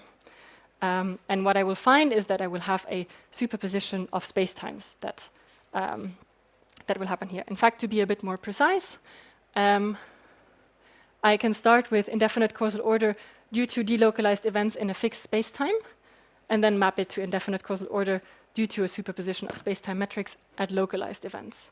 Now you can ask, why would the spacetime metric suddenly be in a superposition? It's not in a superposition in the laboratory. What are you doing here? All I mean is that when you look at the value of the metric that it takes at this point and at some other point here, then if now they are the same points, the metric must still take different values at these 2 points. Okay? So therefore, the metric is in principle in a different configuration in the first branch than it is in the second branch. This is not to say that we change the curvature of space-time or that there is some observable of the gravitational field which is now suddenly changed. Okay? Then, to do the reverse, for showing that the 2 can be interchanged, we now have to show that when indefinite causal order is due to a superposition of spacetime metrics, the way it is in the gravitational quantum switch, we can actually map this to a definite spacetime, where spacetime does not have quantum features at the points at which the events happen, and then our argument is done. So how do we do this? Here now on the left we have the gravitational switch, so we have an actual superposition of spacetime metrics. We have G1 in the first branch and G2 in the second branch. So this is the spacetime metric sourced by the mass on the left, and then the spacetime metric sourced by the mass on the right. And we use the identification which says that Alice's laboratory is in some fixed spacetime point and the one of Bob as well. And there exist coordinate systems like this that will identify these points. Now, what we can do in order to map to a view where, at least at the points at which the events are happening, the metric is classical, is by choosing so-called Fermi normal coordinates. So we go to the trajectory of our target, so our photon or electron passing, and we just choose a particularly nice choice of coordinates, and these are the coordinates such that along the trajectory of the target we will find Minkowski. Okay? This is a coordinate choice that you're allowed to do. So along the green trajectory we have chosen our coordinates such that we see Minkowski metric. The price to pay is that now our events EA, the point EA1 and the point EA2 will no longer be identified under this new coordinate choice, and neither will EB1 and EB2. So the price to pay is that now we have delocalized events. We have 4 different spacetime points. The conclusion from this is that clearly whether a process displays indefinite causal order because the events are in a superposition but the spacetime background is flat and classical, or because there's a superposition of spacetime metrics, this is something that can change under a quantum diffeomorphism or a quantum reference frame change. So we conclude that whether indefinite causal order is due to the one or the other depends on the choice of your coordinates. So this is not something that you should take very seriously or assign absolute physical meaning to. In fact, if you're interested, we also formulated this in the form of a no-go theorem, where we say that the following is not true. You can never find any quantum coordinate system in which the following 3 statements hold. So first, the events A and B are both localized, and the metric is definite, and the causal order between A and B is indefinite. Okay? You will always either have delocalized events or an indefinite metric, a metric in superposition, or you will have definite causal order. Okay. So what do we learn from this here? So our insight was that quantum reference frame change can change the number of space-time points, and therefore we claim that we shouldn't take the space-time location of an event as a very relevant property. Whether an event is happening in a superposition of different times or at the same time is not something we should use as an argument to determine whether a process that's implemented in the lab is real or a simulation. Okay? And in fact, we formulated the causal order between these two events in a manner that includes, or that is written in a manner that is more close to gravitational theories, and we can show that the indefinite causal order implemented both in the optical implementation and in the gravitational implementation are actually of the same type. So, in other words, our argument leads you to believe that the optical quantum switch implements as much indefinite causal order as the gravitational quantum switch. So either it's true that the optical quantum switch is real indefinite causal order, and then so is the gravitational quantum switch, or maybe both processes don't really encode what we initially meant with indefinite causal order. Maybe a superposition of these semi-classical matter states is not enough to have these exotic effects of true indefinite quantum causal structure. And as I told you before, there are more exotic processes that are being analyzed in the process matrix formalism, and in fact the quantum switch is one of the most harmless processes. In fact, you can construct something that is analogous to Bell inequalities. They're called causal inequalities. And the quantum switch process is one that cannot violate a causal inequality. People have, however, constructed processes on paper that do violate causal inequalities, and maybe those processes are a more interesting avenue, a more interesting thing to look at to understand what is truly quantum about the processes and also about the space-time that is needed to implement them. For instance, I think that some of them require some closed time-like curves to implement them, and the quantum switch does not do that in any way. Right? Are there questions at this point? Yes? In the no-go theorem you mentioned, which features of that are sort of satisfied, not satisfied by the switch? Right. So in the quantum switch, in the optical implementation, it's the events that are delocalized.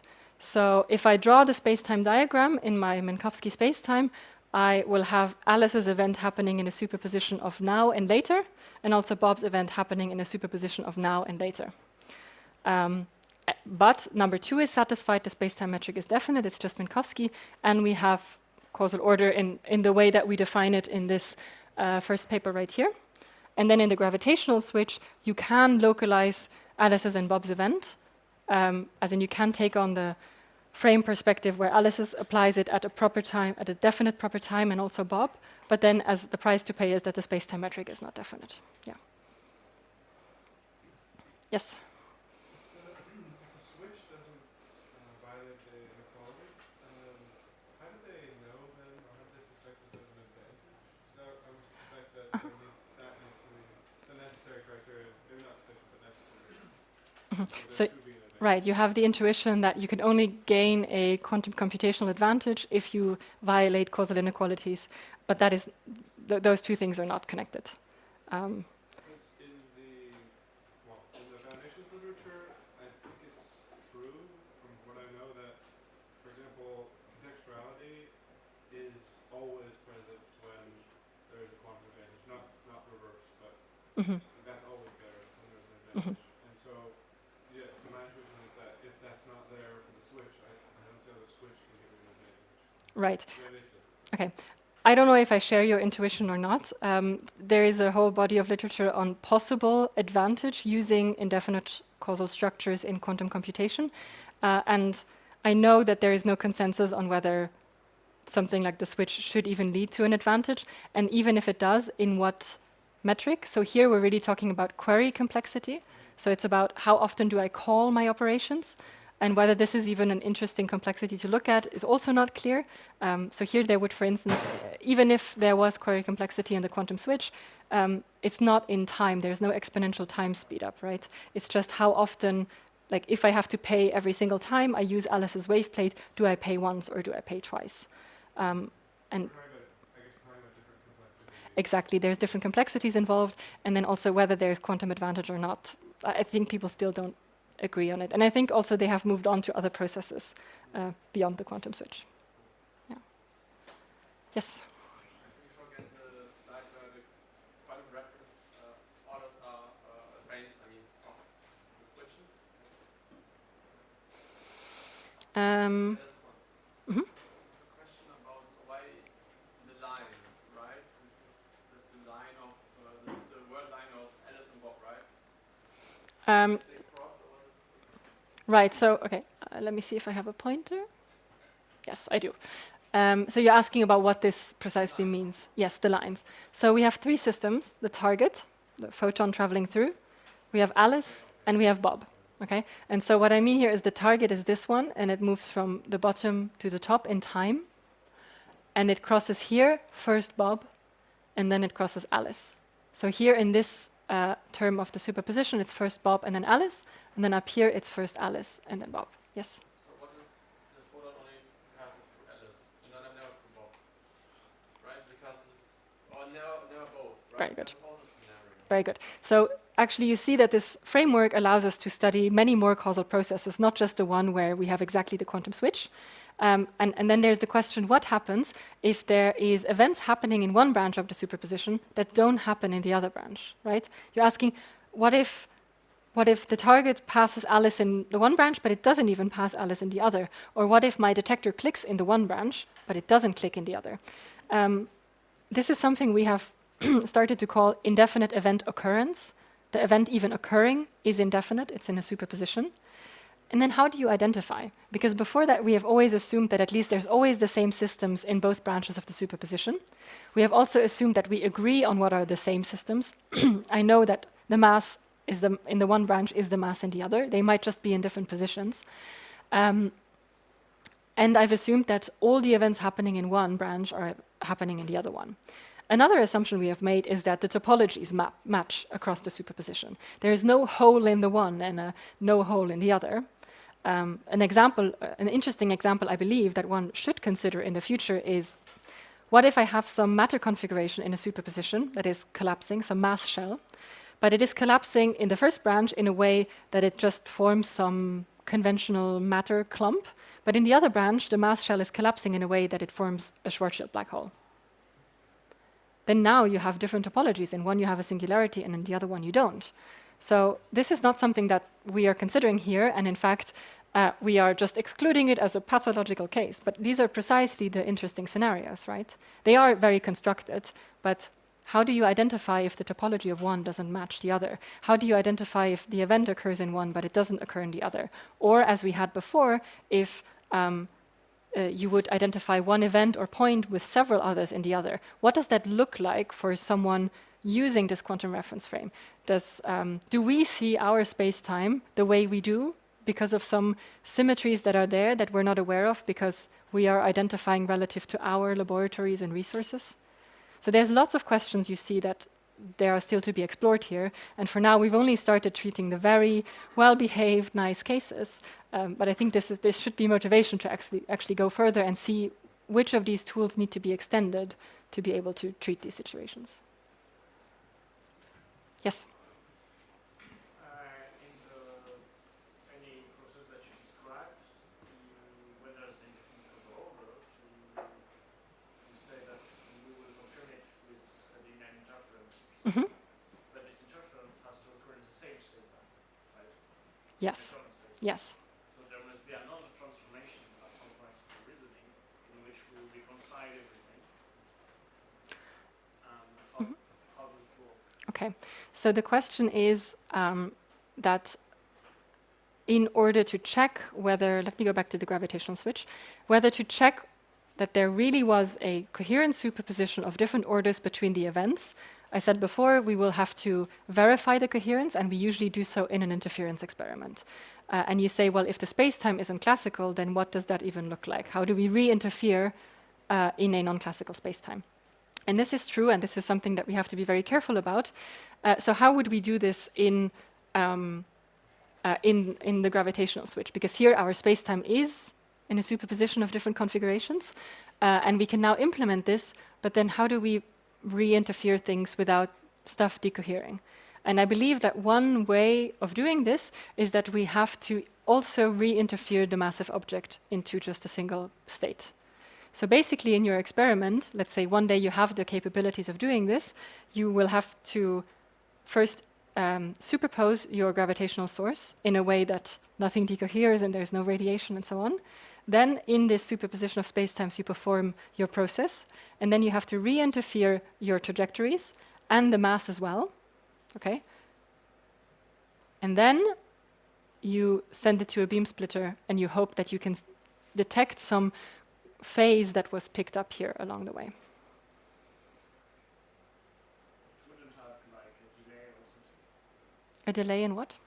Wouldn't it, I don't know, the delay that like concerns the superposition? I think you have to be very careful when you re-interfere this. I'm not an experimentalist, so I don't know how exactly to do this, but you kind of have to do the same in the optical experiment where you have to re-interfere the paths and then you read out the outcome.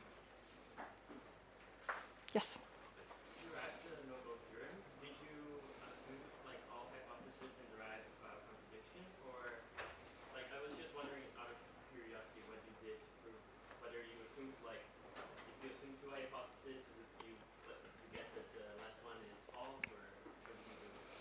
Okay, it's not very technical to derive this no-go theorem. You can really go through every single combination. You choose any two of the three to hold, and then you can show that the third one cannot hold. Yeah. Yeah. Any more questions?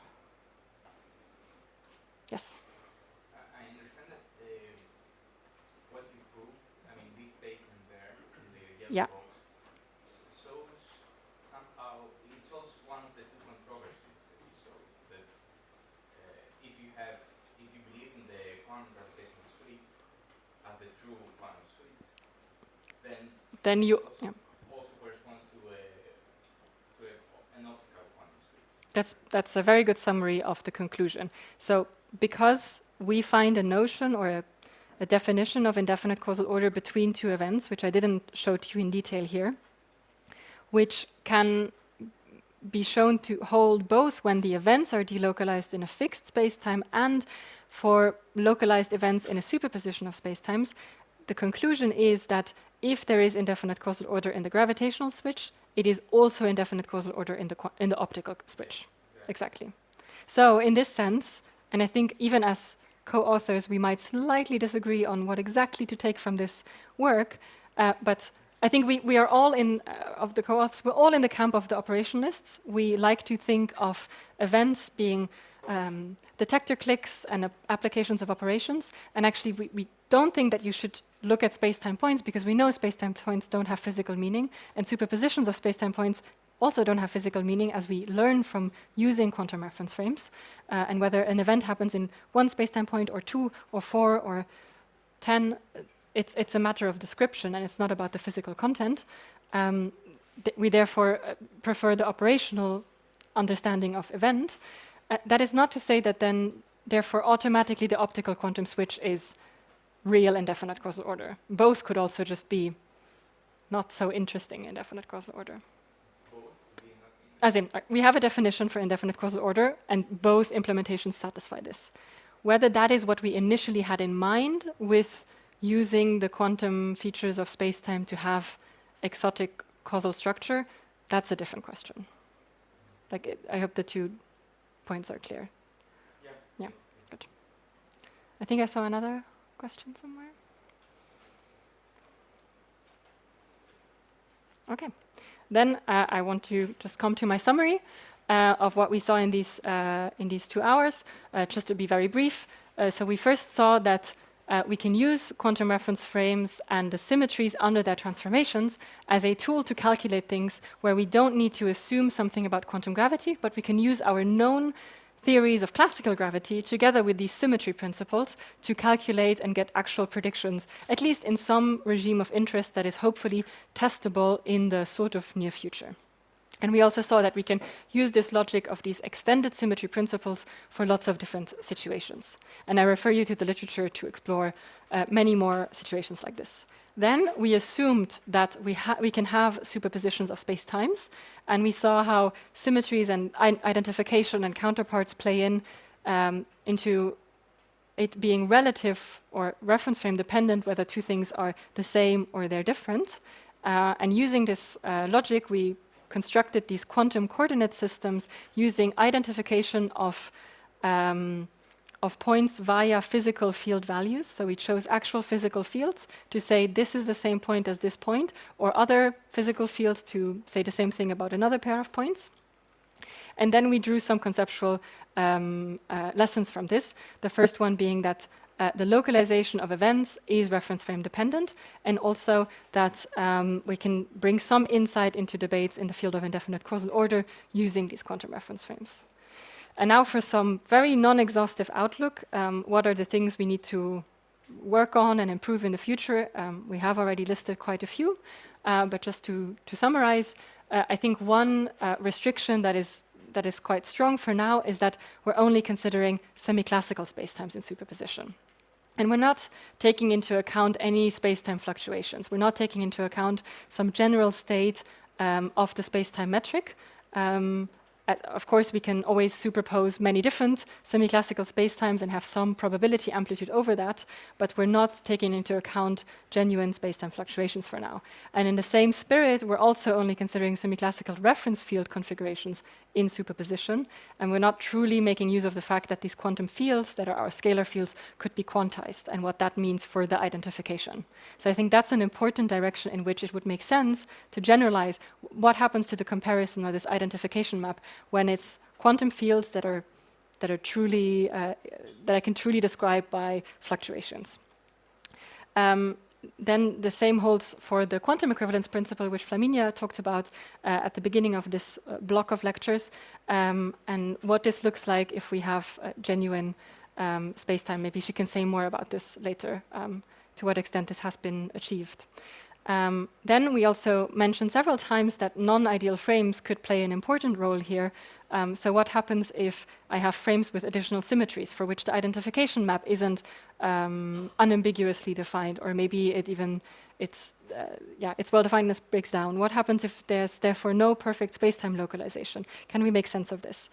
Then something I hope you noticed that I basically have not talked about here is measurement, right? What happens to measurement in quantum reference frames? Can we understand the quantum reference frame not just as a reference system relative to which we're describing things, but as something that actually observes, that is itself measuring or that is being measured by someone outside? And there are some interesting works that I refer you to if you're interested. There is a construction of measurement in algebraic quantum field theory by Fuster and Wirch, and they have started to connect this to another approach to quantum reference frames, which is called the operational approach, which is closer in language to AQFT, so it's easier to merge this. But I think in general there's a lot to explore here to make sense of measurement. And then finally, as I just mentioned, there are different quantum reference frame approaches, and we've been saying that they're trying to answer different questions, but particularly in this sort of non-classical spacetimes regime, it would be interesting to understand how these different approaches relate to each other, which situations each of them is suited for, and so on. So this is non-exhaustive, of course. There's a lot of other things to explore as well. And with this, I thank you for your attention.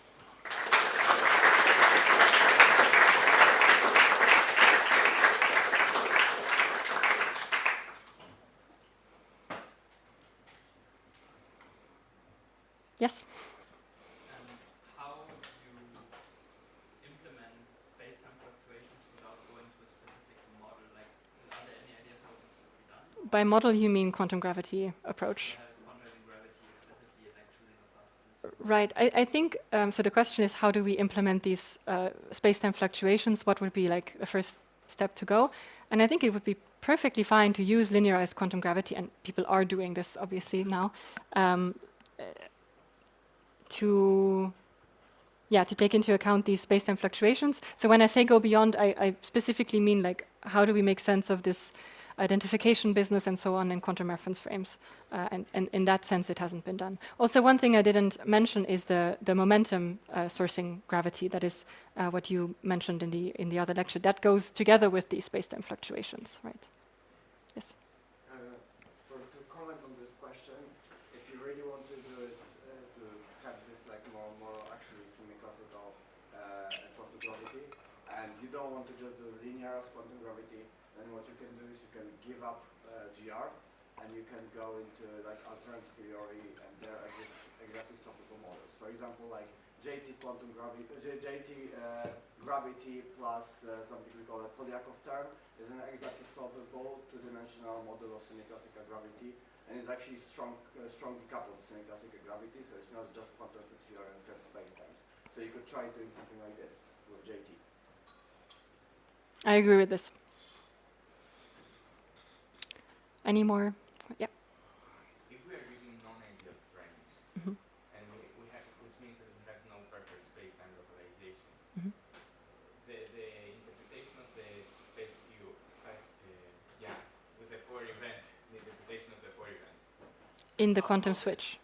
In the switch, or which four events? Yeah. How does it hold? I mean, how can you say that you have four events if the events are undefined because you don't have perfect space-time localization? I don't know. No idea. I guess if you. So the question is, if I have non-ideal frames and I have no perfect space-time localization, can I still say that there are four space-time points? No, that depends on how non-ideal your frames are.